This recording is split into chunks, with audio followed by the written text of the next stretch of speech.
नमस्कार दोस्तों, मैं सत्यम मिश्रा आप सभी का अपने YouTube चैनल परीक्षा एटा 242 पे स्वागत करता हूं।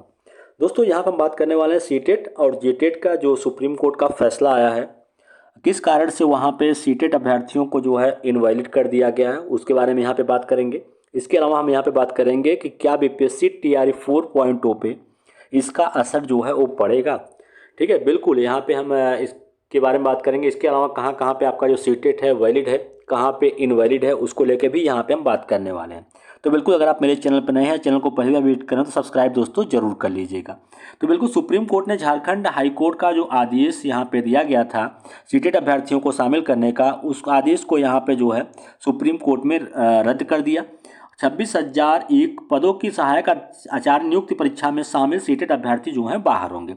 अब बाहर होने का जो यहाँ पे आधार बनाया गया है, बिल्कुल बता दें कि विज्ञापन में किए गए बदलाव और न्यूनतम अर्हता में छेड़छाड़ को बनाया गया आधार। बिल्कुल यहाँ पे जो विज्ञापन जारी किया गया था उसमें यहाँ पे जब सीटेट अभ्यर्थी जो है वो कोर्ट जाते हैं तो फिर वहाँ पे इनको जो है अनुमति दे दी जाती है कि आप भी जो है जीटेट जो परीक्षा है उसमें आप जो है शामिल हो सकते हैं झारखंड के शिक्षक भर्ती में।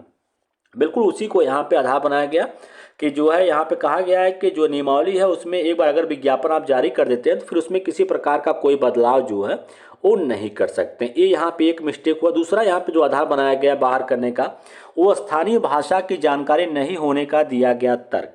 जो लोग यहाँ पे सीटेट परीक्षा पास हैं उनको जो है स्थानीय भाषा का ज्ञान नहीं है, जबकि जो यहाँ पे झारखंड के शिक्षक परीक्षा क्वालिफाई किए हैं उनको जो है क्षेत्रीय भाषा की जानकारी नागपुरी, संथाली, सोरठा हो आज की जानकारी जेटेट पास अभ्यर्थियों को है और उन्होंने इसकी परीक्षा दी है। लेकिन सीटेट अभ्यर्थियों को क्षेत्रीय भाषा के रूप में हिंदी या अंग्रेजी के अलावा किसी प्रकार कोई नॉलेज नहीं है। जब सीटेट शिक्षकों की नियुक्ति झारखंड के प्राथमिक स्कूलों में हो तो उन्हें झारखंड की क्षेत्रीय भाषा में बच्चों को शिक्षा देने में परेशानी होगी। यह राइट टू एजुकेशन का भी उल्लंघन है, इसलिए सीटेट पास अभ्यर्थियों को परीक्षा में शामिल होने पर रोक लगनी चाहिए। तो यहाँ पे हवाला दिया गया था और इसी को बिल्कुल सुप्रीम कोर्ट ने स्वीकार किया और बिल्कुल सीटेट अभ्यर्थियों को जो है वो बाहर कर दिया। अब बिल्कुल क्या जो है फैसला आया है सीटेट को इनवैलिड को लेके, क्या इसका असर आपके जो बिहार शिक्षक भर्ती है उसमें पड़ेगा? तो बिल्कुल अगर हम यहाँ पे बात करें तो बिहार शिक्षक भर्ती में इसका किसी प्रकार का कोई असर जो है वो नहीं पड़ने वाला, क्योंकि जो एनसीटी है दोस्तों उनकी गाइडलाइन में उनके द्वारा कहा गया था कि आप जो है अपने यहाँ अगर आपने जैसे हर एक राज्य को शिक्षक पात्रता परीक्षा जो है कंडक्ट करवानी पड़ती है। जैसे बिहार में बीटेट होता है, उत्तर प्रदेश में यूपी टेट होता है, झारखंड में जीटेट होता है, मध्य प्रदेश में एमटेट होता है, ठीक है, और पंजाब में भी आप उनकी जो खुद की शिक्षक पात्रता परीक्षा होती है। ठीक है, अगर कहा गया है कि अगर आप अपनी शिक्षक पात्रता जो परीक्षा है आप जो है करवाना बंद कर दिए हैं तो फिर आप जो है बिल्कुल सीटेट को ले सकते हैं, सीटेट अभ्यर्थियों को। तो बिल्कुल है यहाँ पे जो आपका बिहार राज्य है वहाँ पे बीटेट जो है वो कंडक्ट करवाना बिल्कुल बंद कर दिया गया है कि बीटेट परीक्षा वहाँ पे नहीं होगी।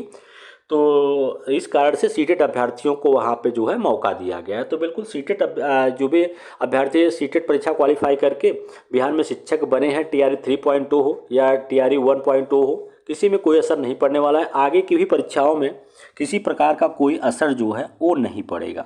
इसका असर जो है आपके उत्तर प्रदेश की जो शिक्षक भर्ती है उसमें जो है फिलहाल पड़ सकता है, क्योंकि जो डिसीजन यहाँ पे आया है वो यही कहा गया है कि अगर आप जो है अपने यहाँ के शिक्षक पात्रता परीक्षा कंडक्ट करवाना बंद कर दिए हैं तो फिर आप जो है सीटेट को ले सकते हैं। तो बिल्कुल उत्तर प्रदेश में यूपी टेट भी होता है और सीटेट भी होता है, दोनों लोगों को भी यहाँ पे जो है मान्य किया जाता है। तो यहाँ पे इसका असर जो है वो देखने के लिए मिल सकता है। फिलहाल अगर बात करें तो सीटेट कहाँ कहाँ वैलिड है, बिल्कुल आपके जो केंद्रीय के शिक्षक भर्ती आती हैं जैसे एनबीएस हुआ, केवीएस हुआ, DSSB हुआ, यूपी सुपर टेट हुआ, इन सब सारी जगहों पे जो है सीटेट आपका वैलिड है। अगर हम बात करें इनवैलिड कहाँ पे है तो बिल्कुल यहाँ पे कई ऐसे राज्य हैं, राजस्थान हुआ आपका, मध्य प्रदेश हुआ, इसके अलावा अगर हम बात करें कि झारखंड में भी अब जो है इनवैलिड हो गया। तो इन सब जगहों पे आपका जो सीटेट है वो इनवैलिड है। बाकी आपकी अगर हम फिर से एक बार बात करें तो बीपीएससी में हमेशा के लिए जो है वैलिड है और वैलिड आगे भी रहने वाला है।